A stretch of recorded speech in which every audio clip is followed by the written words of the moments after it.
Welcome, welcome everyone. It is nice to join you. This is going to be my last lecture of the pre-tour lectures. That might make some of you really, really happy. We have one more lecture to go, and that is with Julie Jones and Celine. I can't remember Celine's last name, in the UK. They are more than likely going to be pre-recording just because of the time difference, and then they'll drop it to us and we'll be playing it this time, but then we'll also be posting it to the website. So next week at 7 p.m. will be our last lecture. I'm not going to introduce myself again. I did that last time, and we're just going to jump in here. And what I want to talk about today, last week, as you know, I talked about how circumstances in Britain in the 19th century were absolutely the most propitious, I think, in the history ever for the introduction of the gospel of Jesus Christ. I'm going to talk about philanthropy in the late 18th and then throughout the 19th century. It sort of combines when we talk about religion and those religious impulses which were everywhere in the 19th century in England, but it also sort of combines with Heavenly Father's care and concern for the souls of every one of his children. So what we're going to do today is we are going to look at some of the great philanthropists in England in the 18th and the 19th century. And what I want to start with is I want to start with William Wilberforce. William Wilberforce is certainly known for eradicating slavery in England. But his second great cause was the reformation of manners. He was trying to improve the conditions and the behavior of people in the UK in the late 18th, and it's going to transcend into the 19th century. Once he does that, and the way that he effects the reformation of manners and adopting a more Christ-like character-driven society, it's really quite inspiring. And my argument is that because of the work that he does in the late 18th century, early 19th century, that it inspires and that it provides a very fertile soil for those great philanthropists that are going to follow him. And we're going to look at three of them. We're going to look at Lord Shaftesbury, the seventh Earl, actually Shaftesbury, Ashley Anthony Cooper. We're going to look at Angela Burdett Coutts, and we're going to look at Josephine Butler. And maybe some of you know about Shaftesbury. Most people don't know about many of these people, and certainly probably not many know about Angela Burdett Coutts or Josephine Butler. But what we're going to see is we're going to see some common denominators in the lives of these people. The first is that they are inspired by their Christian faith. And because of that, they're dedicated to the improvement of society and their fellow beings. And because they have a testimony of Jesus Christ, a burning testimony of Jesus Christ, that when things sometimes take a downward turn, or it seems like all the odds are not in their favor, but actually against them, they're going to persevere because they have this bright, shining faith and belief that they are going to achieve those goals that they believe the Lord has inspired them to set. And then, of course, we'll talk about their dependence on God. Now, it's lovely because we're going to go to Westminster Abbey. You're going to get a lovely tour of Westminster Abbey. There's a memorial there. You can see it right here to Angela Burdett Coutts. She is a baroness. And then you will see statues, and it's the burial place of Wilberforce, and then statuary to Lord Shaftesbury. So take advantage of the opportunity to see those things when we're at Westminster. And then also here's a stained glass window that is a tribute in Liverpool Cathedral to Josephine Butler. So these people are really quite renowned and remembered from their day and age, not so much today. So we're going to talk first about Wilberforce and who and how he becomes who he was. Wilberforce was the son of an heir. His father was a merchant, very wealthy merchant, but was his grandfather who made an enormous fortune in the maritime trade. And Wilberforce was a small, sickly child. He was 5'3" as an adult, and he had terrible health problems throughout his life. When he was 9 years old, his father died. He went to live with his aunt and his uncle. He came to love them very much, but he also came to love their evangelical faith. Now, evangelicals were really persona non grata in the 18th century. They were seen as too enthusiastic, and they acted outrageously at these revivalists, and so they were shunned by members of the aristocracy. So when Wilberforce's mother and grandmother get wind of his love for evangelical Christianity, they immediately bring him back to Hull. And they want to bring him close, and they want to strip him of those, unacceptable sensibilities. In 1776, he's going to go off to Cambridge University. He's independently wealthy by this period of time. But his religious fervor has diminished. He's sort of become a dilettante. He's very popular.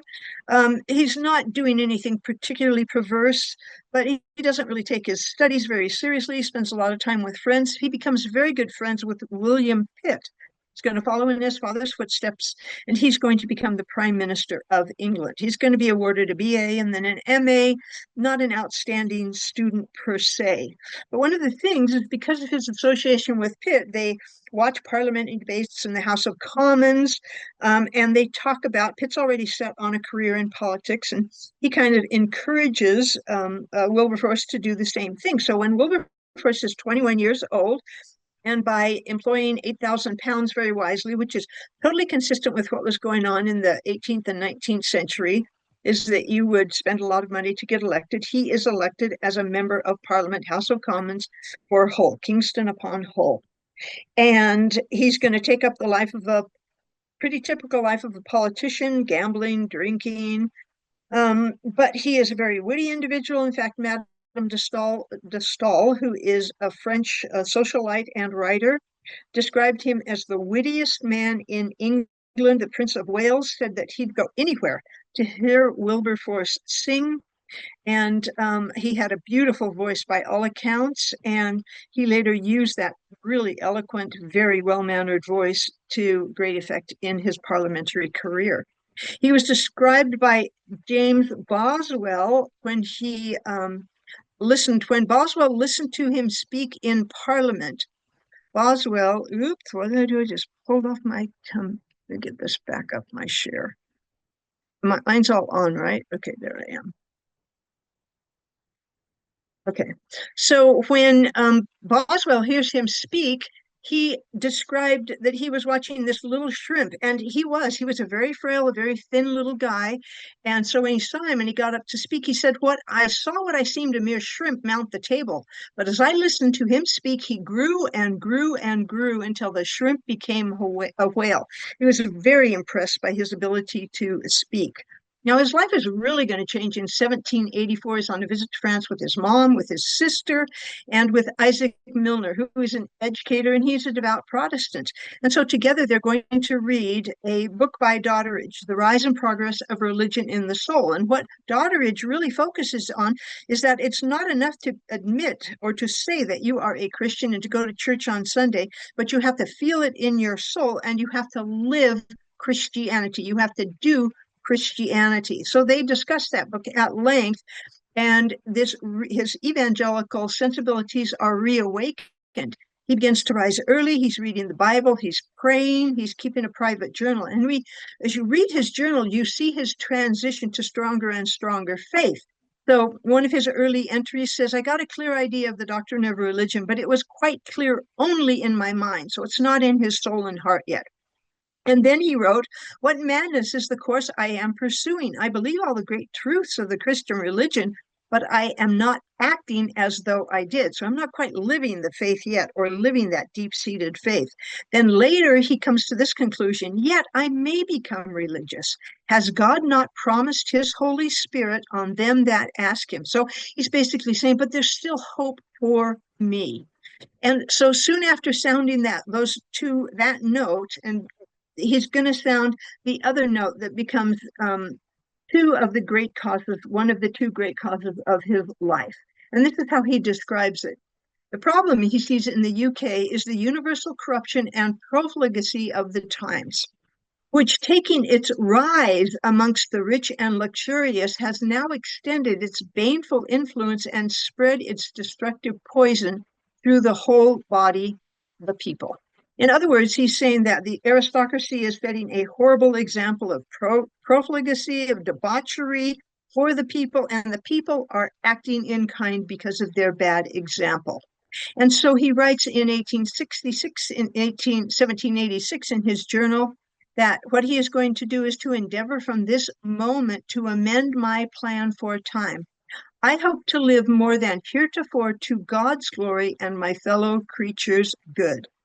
And John Newton, who was the slave ship owner, who is transformed, becomes an evangelical Christian, a renowned preacher in London during this period of time. He's a mentor, a great spiritual mentor to Wilberforce. He writes him and says, "It's hoped and believed that the Lord has raised you up for the good of his church and for the good of the nation." And Pitt concurs. So it's lovely because Pitt is going to become prime minister at a very young age and very soon. And when he does, then he's going to help Wilberforce and support many of Wilberforce's causes, although Wilberforce certainly will stand independent sometimes on his own. So one of the things that Wilberforce does at this time is he resigns from all 5 of his social clubs. And from then on until his marriage, 12 years later, he's going to spend 1 to 2 months at some country home, generally when Parliament is not in session. And he is going to diligently study 9 to 10 hours a day alone.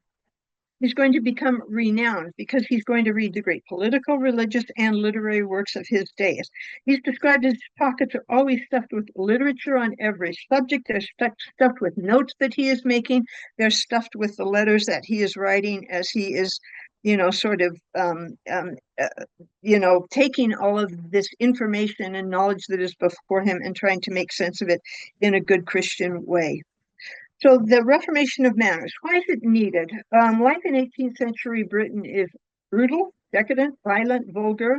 There's slavery, there's child prostitution, there's child labor, public executions for even the most petty crimes. They're dissecting people in public. They're burning executed criminals, cruelty to animals. Alcoholism is rampant. Lots of members of parliament are alcoholics. They come to parliament drunk. So this is a great painting or pen and ink by Hogarth here, talking about gin. I think I can't remember, but the evils of gin among the poor and how it makes people so destitute. But the great example again of alcoholism is many members of parliament are going drunk to parliament, and it's normal. It's acceptable during this period of time. So as British society retreats from Christianity, the character of the nation, the good character, any good character that existed of the nation sort of disappears. And of course, the poor suffer greatly because people turn inward and they're thinking only of themselves, and they actually become quite disdainful of the poor. Now, Charles III is really a noted Christian during this period of time, and he is a faithful father and a faithful husband to his wife, but his sons are very debauched. An example of what's going on in London, 25% of unmarried women in London are prostitutes. Some brothels exclusively offer girls under the age of 14, and the average age of prostitutes is 16. Wilberforce is going to write to his friend Christopher Wyville about what do we need to do. And he says the most effectual way to prevent greater crimes, talking again about the reformation of manners, is by punishing the small crimes and endeavoring to repress that general spirit of licentiousness, which is the parent of every species of vice. By regulating external conduct, we do not at first change the hearts of men, but even they are ultimately wrought upon by these means, and we should at least so far remove the obtrusiveness of the temptation. So we've got to get rid of all these terrible examples of bad behavior that it may not provoke other people's appetites to do bad, which might otherwise be dormant if we weren't studying this bad example for them. Eric Metaxas is, I think, the best biography of Wilberforce's is by far and away Eric Metaxas's. Amazing Grace is the title of his. But he observed this single observation by Wilberforce was the lever by which little Wilberforce replaced an entire world of brutality and misery with another of civility and hope, one that we now refer to as the Victorian Age. England's been involved. This is his first campaign as outlying slavery. England's been involved in the slave trade since the 16th century. By 1783, that triangle trade is up and running. You're going to get manufactured goods out of European society up here in Europe, lots of coming out of England. They're going to take them to what's referred to as the Gold Coast of Africa here.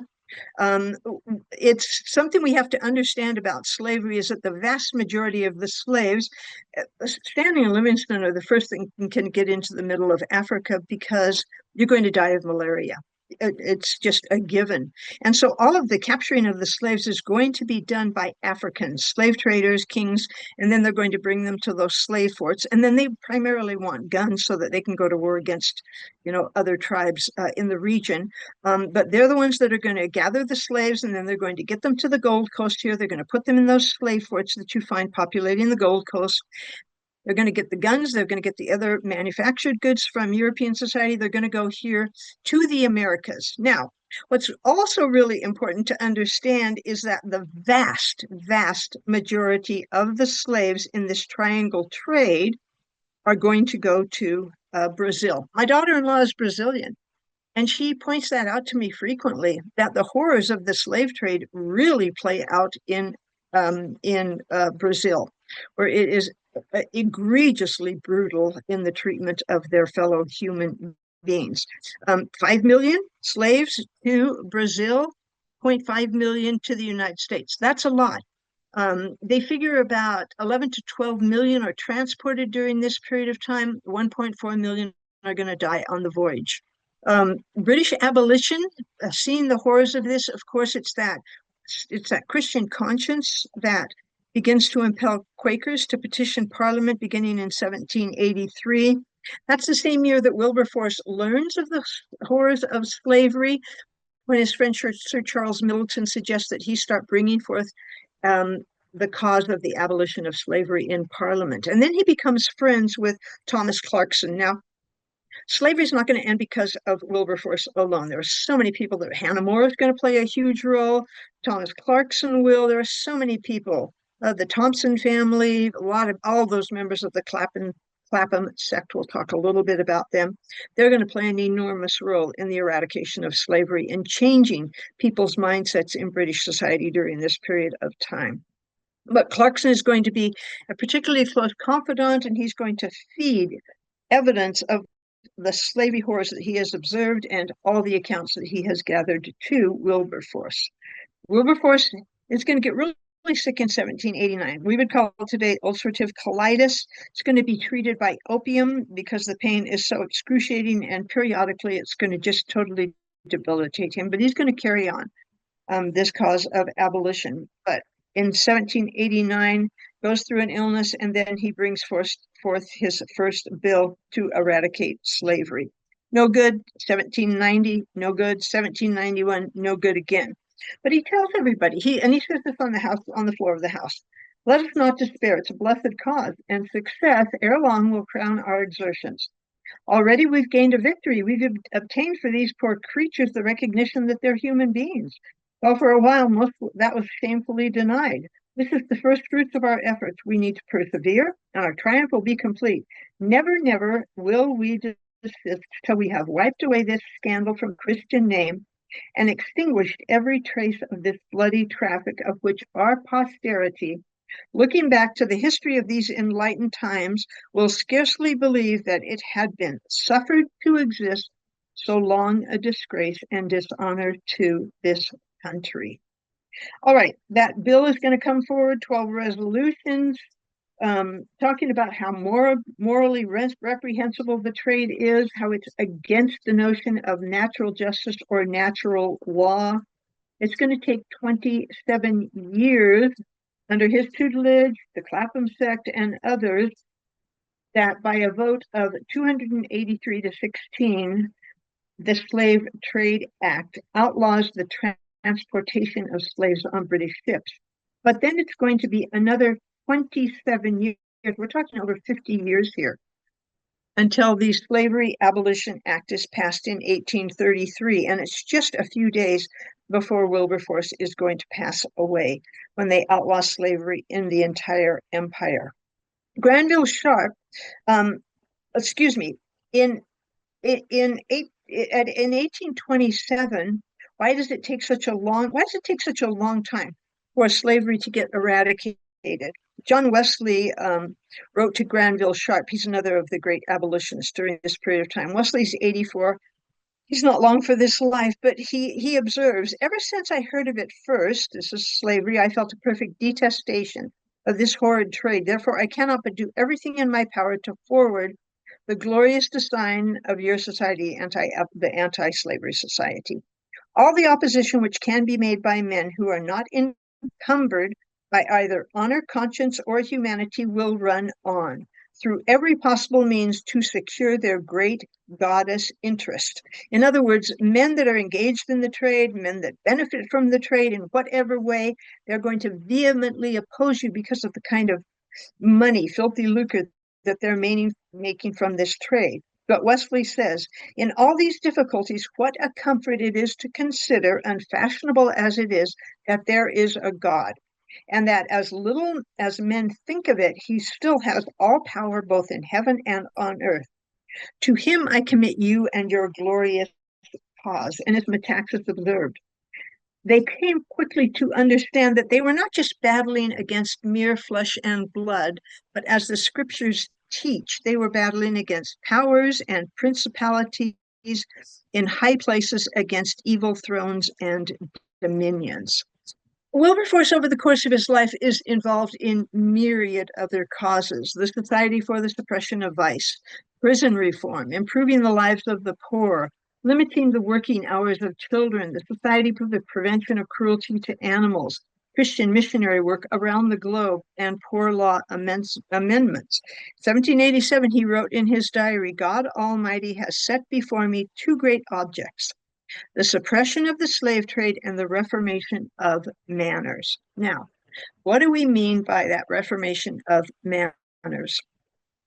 By far, his conversion was the most important event in his life. As far as he was concerned, faith in Jesus Christ was the central and most important thing of his life. So sharing his faith with others was central and important to him.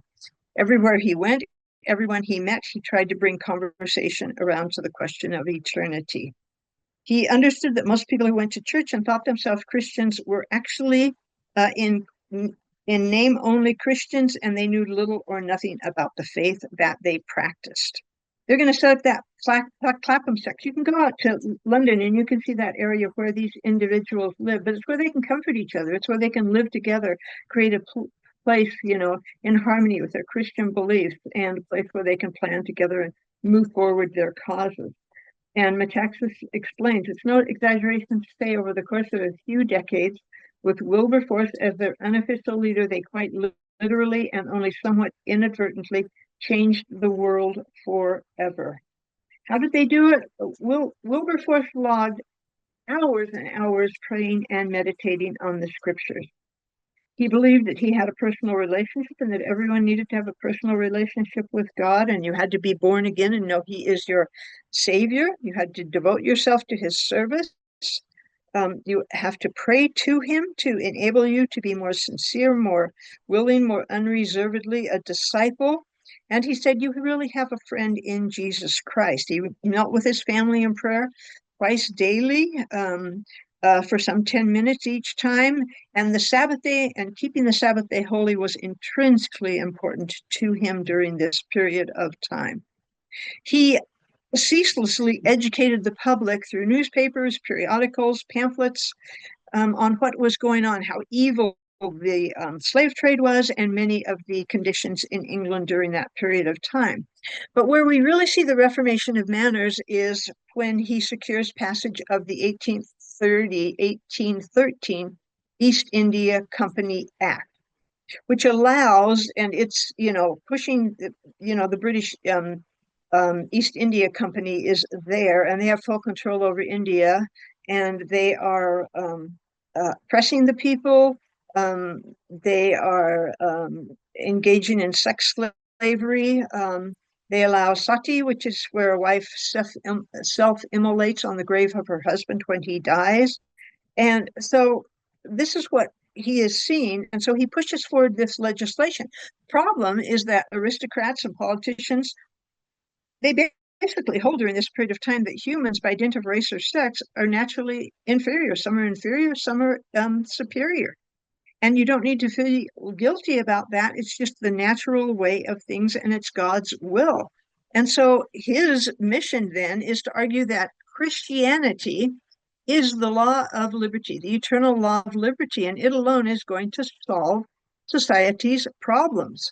And so those who advance Jesus Christ's cause will be those who contend for it in her own spirit and character. How are you going to forward the cause of Jesus Christ? By acting and behaving as Jesus Christ acted and behaved. And he said, this was on the floor of Parliament, Christianity alone is the way to help improve the world. And Christianity assumes her true character when she takes under her wing poor, degraded human beings on whom philosophy looks down with disdain, or perhaps with contemptuous condescension. When they passed this bill, it's a sea change. It's a shift in people's mentality from looting, in other words, taking advantage of others, oppressing them to your advantage, to paternalism. So that sense that you have a fatherly care and concern for the poor and the needy around you. And for the first time in history, the golden rule had been raised as the standard of behavior, not only between individuals one-on-one, but between entire nations and peoples. Okay, what's the Wilberforce-Clapham effect? The culture of people had begun to follow Wilberforce around the corner, as it were, into a new world. It was as if Britain was experiencing a great change. The idea so obvious to us today, so taken for granted, that the powerful have an obligation to help the powerless, was working its way through the whole of British society. The Christian notions of loving one's neighbor and servant leadership would soon find themselves newly expressed in the concepts of noblesse oblige and later on social conscience. As long as anyone could remember, a seat in Parliament had been a place from which one might unashamedly seek one's own advancement, but now it begins to be thought of as a position from which one might help the poor or the nation as a whole. As he lay dying, his wife Barbara and his youngest son Henry are there with him. He stirred one last time. He said, I am in a very distressed state. Yes, his son Henry said, but you have your feet on the rock. The man whose voice and words had changed the world now spoke his last. I do not venture to speak so positively of myself, he said, but I hope I have. He was humble to the end. He died at 3 a.m. and departed this world. He was beloved, he was revered, and he literally set the table for these individuals now that are going to follow, because they are fitted with that Christian sensibility, that sense of noblesse oblige, that sense of Christian discipleship that in their hearts and souls requires them to help and serve others. Okay, so here's the Earl of Shaftesbury, Anthony Ashley Cooper. He grew up in a loveless family, shipped off to boarding school at a young age. This is consistent. They still do this in England today. They're arguing right now over who they heir to the throne, what private school he should go to. And he's 11 years old. But from 1801 to 1808, Shaftesbury is brought up with great severity. He describes what his life was like. I and my sisters, all three of them were brought up with great severity, moral and physical, in respect both of body and mind. The opinion of our parents being that to render a child obedient, it should be in a constant fear of its father and mother. After that experience as a young man, he's then going to go to Harrow, a boarding school for young boys. Nothing could have surpassed it for filth, bullying, neglect, and hard treatment. There was nothing good about it, and he hated it there, and he wasted his time, really got no education. But between 1801 and 1808, Maria Millis, who was his servant and the servant into whom care he was entrusted, she was an evangelical Christian. She taught him Bible stories. She taught him how to play. She shared her evangelical beliefs with him. Throughout her life, he described her as the best school friend he ever had. She died when he was away at school. He never found her burial place. But through the things that Maria taught him were critical to his life and his development in life. And he said that maybe in that horrible boarding school experience and in his youth, it gave him compassion for those that were oppressed, because his life had been so miserable up to that point. But these are the things he learned from Maria. You can speak to God in prayer anytime. Now, this is classic Wesley. This was John Wesley's grand phrase. The Bible and the Bible alone is the word of God. You can trust the Bible. And so he is teaching Shaftesbury that you can trust completely the words and the principles and precepts of the Bible. And then also she taught him the reality, to believe in the reality of the atonement of Jesus Christ. Now, he's going to turn a new leaf when he heads off to Christ Church, Oxford. No longer idle. He's going to read for an honors degree, meaning he has to have mastery in Greek and Latin classics. 2 years after he graduates, he's going to stand for Parliament. He's going to be first in the House of Commons and then in the House of Lords. It's almost or over 60 years that he's going to spend in those two august bodies. Some of his myriad causes: mental asylums, child labor, ending the horrors of climbing boys, educating the poor, public health, sanitation reform, Zionism. He's going to give us a sense of what his beliefs are. So he's speaking in the context of mental asylums. That's the first case he's going to take up here. And he says that the UK needs to open your treasury, erect churches, send forth the ministers of religion, reverse the conduct of the enemy of mankind, Satan, and sow wheat among the tares. All hopes are groundless. All legislation is weak. All conservatism is nonsense without this alpha and omega of policy. And then this is the phrase I find really fascinating. He says, because this is what Christian belief does for an individual. It gives them contentment instead of bitterness. It engrafts obedience on rebellion. It raises purity from corruption, and it raises life from the dead. So he is a layman, but he is devoted to the cause of the weak and those that have none to help them. He's going to fight for universal education. He's going to become president of the founder, primarily, of the Ragged Union School. He's going to face terrible opposition as he fights for a 10 hours bill, only 10 hours. The kids should work 6 days a week in the mines. That's a 23-year campaign. It's also going to be affected in the lives of all factory workers eventually. He's going to take up the cause of the mentally ill. He's going to work tirelessly to help factory workers, children in coal mines as young as 6, and children forced up chimney as sweeps. Let's give a sense of what life is like for the poor during this period of time. Climbing boys were bruised, broken, burned, killed regularly. They worked in narrow, hot brick chimneys. Outside the flues, they were often brutally treated by their masters. They could be as young as 5. More typically, they were 7 to 10 years old until the 1788 Chimney Sweep Act, which raised the minimum age to 8. The boys were exploited precisely because they were small and they were young. The job was filthy and extremely hazardous. They could be roasted to death, and many were. Other injuries included burns, swollen knees, reduced vision, stooped backs, sweeps cancer, or soot wart, which was a carcinoma of the skin of the scrotum on these little boys. Some children were undoubtedly sold by their parents into the trade, but most were formally apprenticed.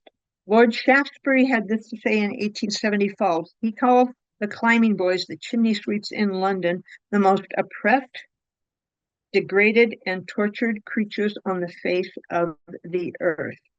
He also is going to establish ragged schools. Now, it's going to take a period of time before these ragged schools get into gear and get on track. But from the 1830s, for 39 years, he is the president of the Ragged School Union, and under his guidance and tutelage, over 300,000 children that otherwise would have had no education from the poorest of the poor classes are going to get a significantly good education. He says that this helps us achieve desirable ends. It makes a great difference in mankind, because in the ragged schools, what we do is we teach them Christian principles, we teach them from the Bible, we teach them Christian values. And as he says here, train up a child, said Solomon, in the way he should go, and when he is old, he will not depart from it. Charles Dickens described, and you can see a sense here of what, in fact, I'm going to pop back here. Here's an actual ragged school down in, so, we've got photography during this period of time, and there's a ragged school museum. It's about 30 minutes out of London. It's a little tricky to get to, but here's a ragged school, and here is a teacher teaching, and you can see they look quite different than what Charles Dickens observed in 1843. But it's a low-roofed den, a sickening atmosphere, taint, dirt, pestilence, howling, shrieking. The teachers really don't know what they're doing. The pupils are a little sharp. They're getting the better of the teachers. They're making blasphemous answers. They're singing, fighting, dancing, robbing each other. So it's a mess. But he says, eventually, over time, some 2 years since, I found these places to be quiet and orderly, lighted with gas, well whitewashed, numerously attended, and thoroughly established. Now, this is fascinating. We're going to get public education in England in the latter part of the 19th century. So it's publicly funded. So it falls under the aegis of the government. Shaftesbury is opposed. He does not like the direction it is going, but notice his reason why. He says in the 1870s, when public education is enacted, this is what he predicted. The godless non-Bible system is at hand, and the ragged schools, with all their divine polity, with all their burning and fruitful love for the poor, with all their prayers and harvests for the temporal and eternal welfare of forsaken heathenish children, destitute, sorrowful, and yet innocent, must perish under this all-conquering march of intellectual power.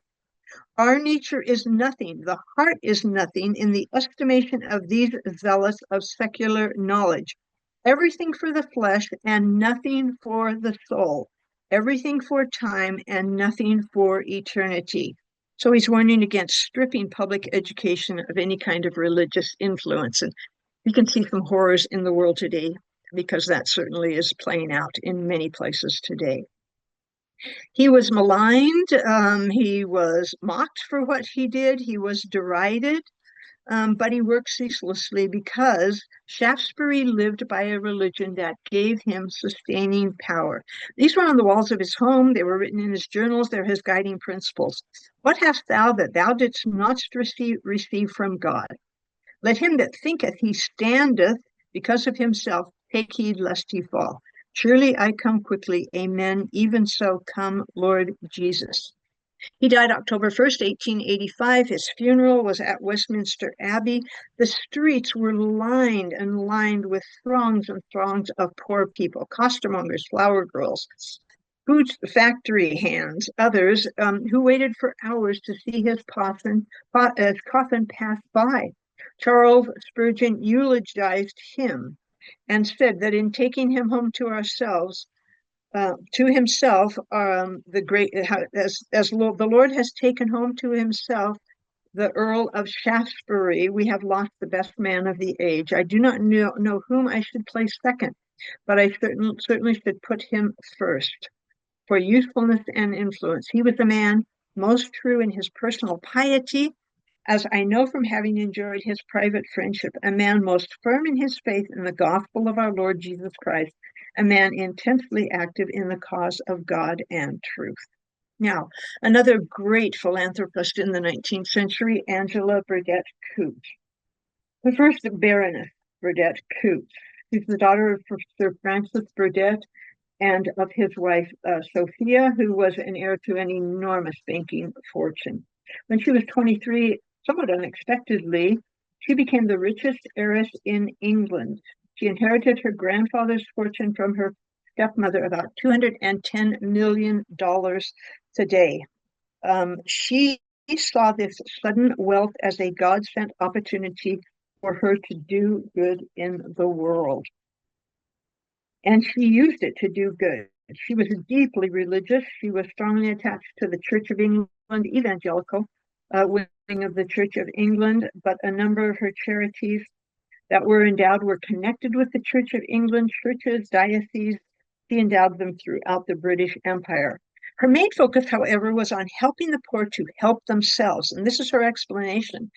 To enable those who would otherwise be destitute to help themselves is more truly generous than to give alms. In the one case, those in distress are made self-reliant, independent, and useful members of the community. In the other, degradation and demoralization are too often the result. Again, here's another, this is actually a picture from Glasgow during that period of time, so you can see the conditions in which people lived.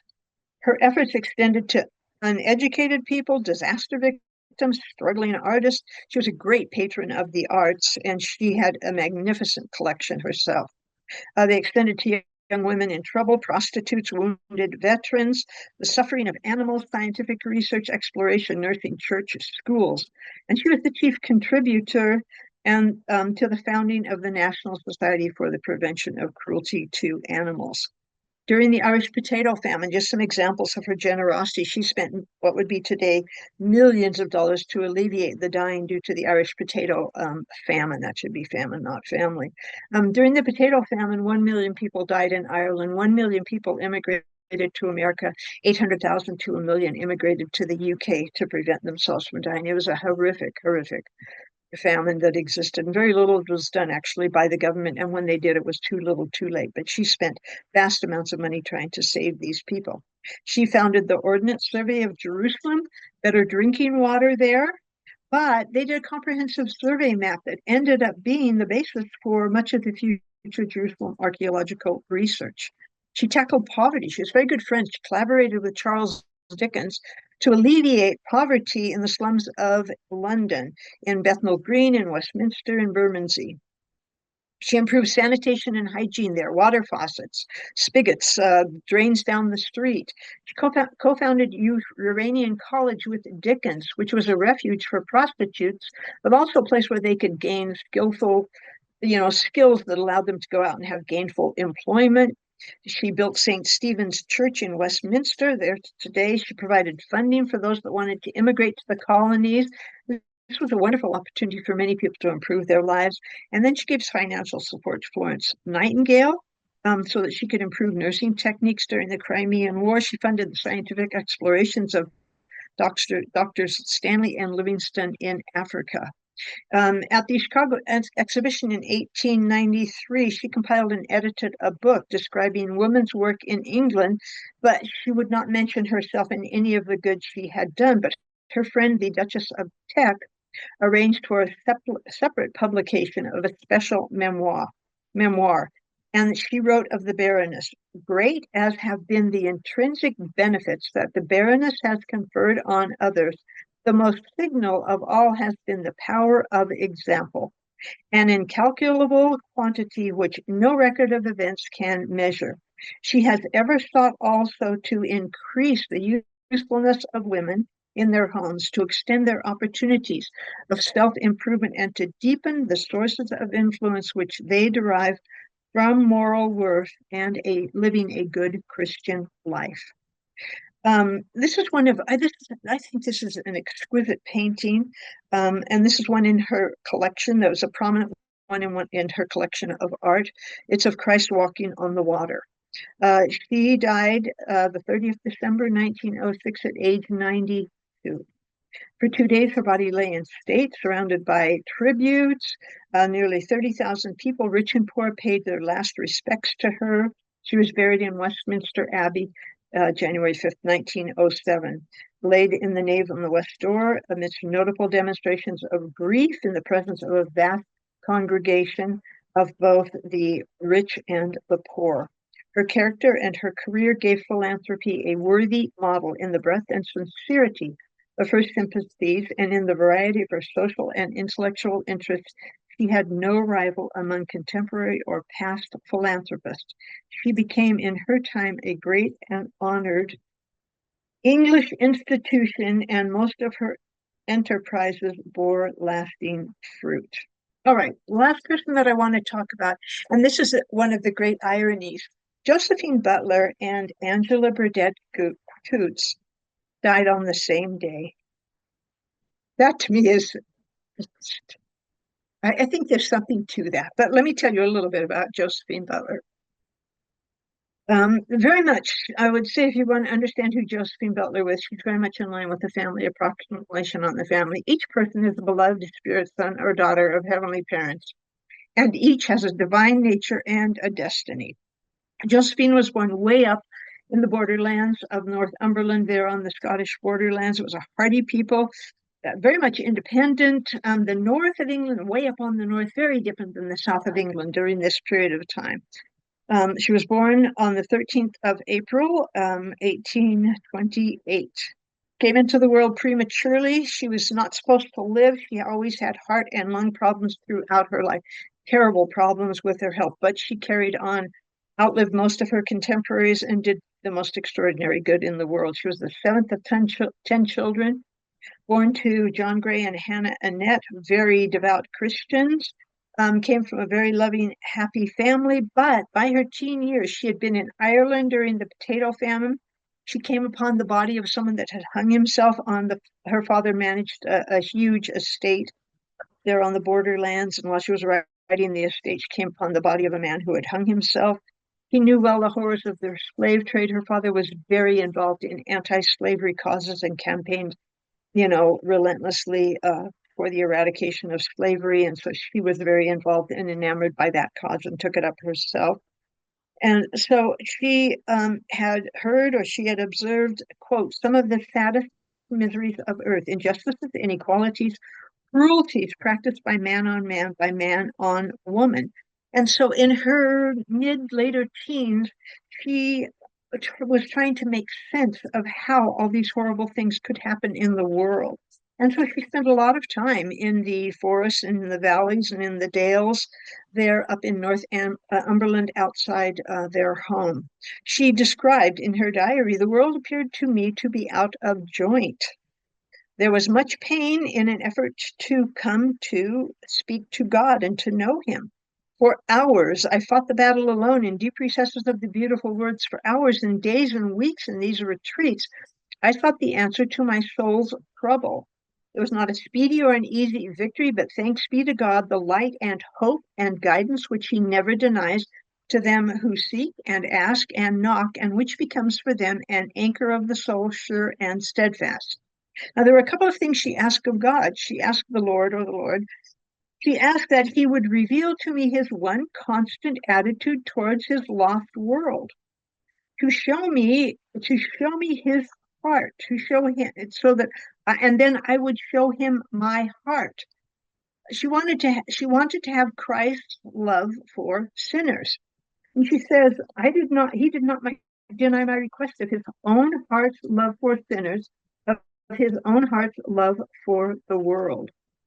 He had an experience, doesn't go into details about it, but she describes it this way. Whereas before I doubted whether there was a God who communicates directly with a spirit which seeks him, now I do not doubt it. She knew, she had a conviction that there was a God in heaven, that he heard and answered people's prayers. And she was imbued with that love for sinners, that it's a Mother Teresa kind of a love that many people can't comprehend, but it just swept through her heart and through her soul. There were happy times as well as difficult times, county balls, travels, a royal exhibition in London. Her father was the cousin of Lord Earl Grey, who was the Prime Minister of England for a period of time. But when they were at the Great Exhibition, he gave her a piano. They had a private tour of Buckingham Palace. They sat in the Queen's box at the theater. And she and her sister were belles at the ball, all of the great balls that were held during that period of time. In 1849, she was at her brother's graduation at Durham University, and she met university tutor George Butler. Here's a picture of them close to their wedding day. He was a gifted scholar. He was apparently an extraordinary athlete and a graduate of Exeter College, Oxford. Within a year of meeting, he was writing her love poems, and they were kindred spirits in their devotion to Jesus Christ and Mary, January 1852. George was an examiner at Oxford. It was a totally different environment than what Josephine had lived in. She was in an academic environment where there was that time of German, religious studies, which is, sort of dissecting and taking apart the faith, eviscerating it of any of its spiritual beliefs and just looking at it in a very clinical kind of a way. She met many intellectuals that rejected faith and that subscribed to the notion, because academics didn't Oxford, Cambridge, that Oxford connection, they didn't marry. And so they were socially awkward around women. They didn't know what to make of women, but they did see them oftentimes as intellectual, moral, and social inferiors. And this bled into the aristocracy as well. During that time, they had 3 sons, Georgie, Stanley, and Charlie. There was a sexual double standard. It was at its height. The notion or idea that it's fine if a man is profligate, sow your wild oats, then you can reform, but any woman that transgress even the simplest standards of society, a respectable society, is going to be cast out of society forever and can never be a part of respectable society again. But those men can go on and live, lives of great splendor and be lauded and applauded in society. And she thought this was disgraceful because she believed, quote, the highest moral standard should be held up by us in all our work in the sense of exalting the standard of men to that which has generally been supposed to be the pure standard of womanhood. The notion or idea that men and women both need to live chaste lives. Well, in Oxford, it was the goal, of course, for George to become a university professor there, but her health failed her so horribly that her doctor told her in London that she had to leave Oxford or she would basically die. It's heartbreaking to both she and George, but they did. It was really difficult. They were scrambling to just make ends meet for a long period of time until he finally becomes the vice president of Cheltenham College. Now, college in England is basically, it's a school, it's like Eton, that prepares you for university. And so it's a prestigious career, it's a prestigious position that he held. And while they were there in Cheltenham, their daughter Eva was born. And then an event that reshaped their lives, completely upended their lives, a complete tragedy. They'd been in the Lake District for the summer. It had been a wonderful summer for them. They finally had their feet on the ground financially. It looked like things were looking up for them. George and Josephine go on an outing. And while they're on their outing, and they have a wonderful time, and then they return, and Eva, their little 4 or 5-year-old daughter, she runs to the second floor balcony. That's what we would call the third floor. It's about 40 feet high. And she's either going to try to slide down the banister. Her brother had taught her to do that, or she's running so hard that it carries her over the balustrade there and she falls to the floor. She lands on a stone floor. And Josephine describes, never can I lose that memory, the fall, the sudden cry, and then the silence. It was pitiful to see her helpless in her father's arms, her little drooping head resting on his shoulder, and her beautiful golden hair all stained with blood falling over his arm. Would to God that I had died that death for her. She was our only daughter, the light and joy of our lives. Obviously, this was an event that it overwhelmed the family. The anguish was palpable everywhere.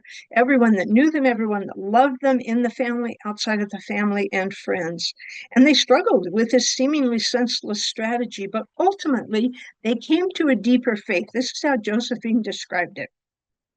Do the words accident or chance properly find a place in the vocabulary of those who have placed themselves and those dear to them in a special manner under the daily providential care of a loving God?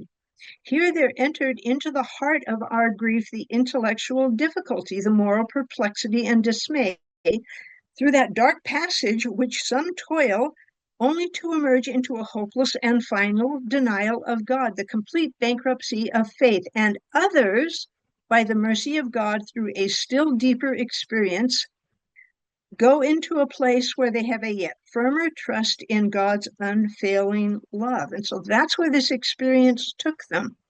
Now they can't stay there. There's too much of Eva there. And so George searches, and he is offered the principalship of Liverpool College in Liverpool, England, where of course we are going to go on our tour. And you're going to see those dots and hear about what life was like in Liverpool during this period of time. The boys are in school, George is busy teaching, but Josephine is home. She says, my heart ached night and day, and the only solace possible for me was to find other hearts which ached day and night and plunge into the heart of misery. And it wasn't difficult to find misery in Liverpool. She went into the workhouse that was there, Brownlow Hill, 5,000 residents, criminal, insane, violent, dying, diseased, children, women, men, separated. You can see this picture in the middle here of Brownlow Hill, doing horrible tasks, treated horribly. She immediately bore her testimony when she started going and working with these women, and they responded to her outreach. Pretty soon she was taking people into her home. Now, what's her philosophy? And then she's going to build places for them to live. And this is critical mass for me. She says, among the great typical acts of Christ, which were evidently and intentionally for the announcement of a principle or the guidance of society, none were more markedly so than his acts towards women. And I appeal to the book and to the intelligence of every candid student of gospel history. Search throughout the gospel history and observe Christ's conduct in regard to women. His example of submission to parents, of filial duty and affection, his repeated teaching of the sacredness of marriage and of the duty of obedience to his laws. It seems to me impossible for anyone candidly to study Christ's whole life and words and his treatment of women without seeing that the principle of the perfect equality of all human beings was announced by him as the basis of social philosophy. So she worked consistently throughout her life. She worked for higher education for women. She advocated for suffrage for women.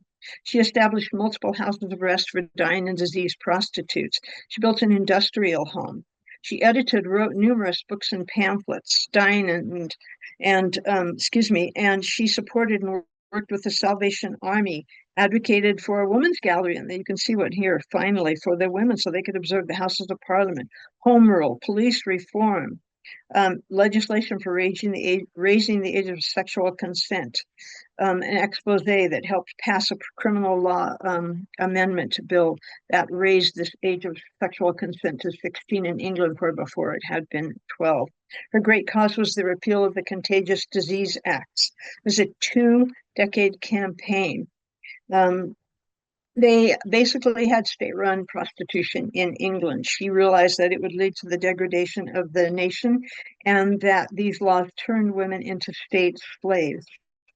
So she campaigned. She became the leader of the Ladies' National Association for repeal of the acts. The problem was, it was a time when it was absolutely indecent for women to speak in public. And then to speak on such a sordid, vulgar topic put her completely outside the pale of respectable society. Nevertheless, she persisted for these people. She wrote, she spoke. She faced legal charges, prison. She was maligned. She was ostracized, threatened, and attacked. But she helped secure legislation to protect women. She broke up trafficking rings, brothels, madams, pimps, prosecuted, jailed. She established myriad other international organizations dedicated to ending sex trafficking.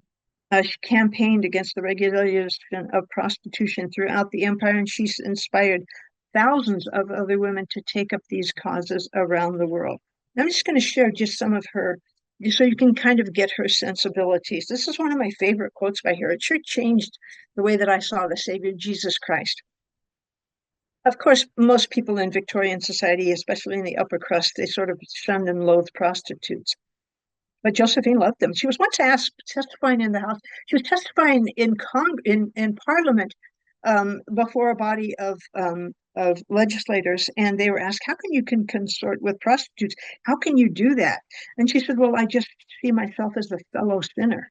It stunned them into silence. They couldn't believe that she was equating these women with her. Here's what she wrote. There is avoiding the eternal heart of God until he has found you and you him. It is not your heart alone which is unsatisfied and your happiness which is incomplete until you have found Christ. The Savior's travail of soul is not yet fully rewarded, nor his bliss consummated, nor his infinite heart at rest until he has found you. Isn't that exquisite? In fact, who's the general authority? From England, the member of the 12th, he kind of spoke to this point in our last general conference. This is what Josephine Butler said. This is what rampant immorality and the violation of God's laws is going to do to society. Think of these things. I mean, she really was sort of prophetic in the things she observed and wrote. Family life, the domestic circle itself, the last sanctuary of human virtue, becomes at length corrupted with immorality and violation of God's laws, and in the place of natural affection and parental care, there is to be seen only selfishness and unkindness and no anxiety on the part of parents for their children. Now, this is one of my favorite quotes here. The effects of immorality on youth. Think spring break. For them, the very friendships of their youth are polluted. They become strangers to all the honorable relations of a pure life. Thus it is that more and more in these days we see stretching wider and wider around us the circle of this mocking, faded, worn-out, skeptical youth, without poetry, without love, without enthusiasm, without faith, without joy. Luckily, the gospel of Jesus Christ is there to give young people hope and joy, and that bright shining hope in the reality of Savior Jesus Christ. But immorality does no one any favors, and she understood that. And then she encouraged all of us, then and now, it is well for men and women to say with courage and humility what they believe, and to witness with fidelity to what God and life has taught them.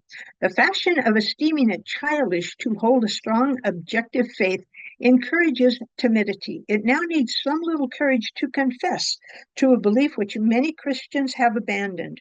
We need higher courage to confess, I believe in the power of prayer, or I believe that Jesus Christ is the Son of God. So there she is advocating that we do just that. And then through her numerous campaigns and trials and tribulations and the horrors that she saw and the way that it just ripped her soul apart, and really the kinds of, mental problems and nightmares and the stuff that she experienced because of what she saw, little children in cages, enslaved, sex slaves, abused. It was horrible. But this is what she said through all her lifelong campaign. She understood, by union with the divine, in holding to God, you and he together hold and wield, if you will it, a vast creative energy and power. And she knew this very well too. The power of evil is very, very awful, but greater is he who is with us than they who are against us. All can pray, and more things are done by prayer than this world dreams of. This is the last, I'll read this last part. I've got others, but let me read this one. She talks about prayer. She constantly wrote about prayer. You can see the way that prayer evolves in her life and how she comes to better understanding, and how her engagement with God changes over her life. This is what she says very near the end of her life. She's writing a friend, Miss Forsyth. And she says, I believe that not only is good missed, but a positive evil is encountered when the habit of conferring with man takes the place of communion with God.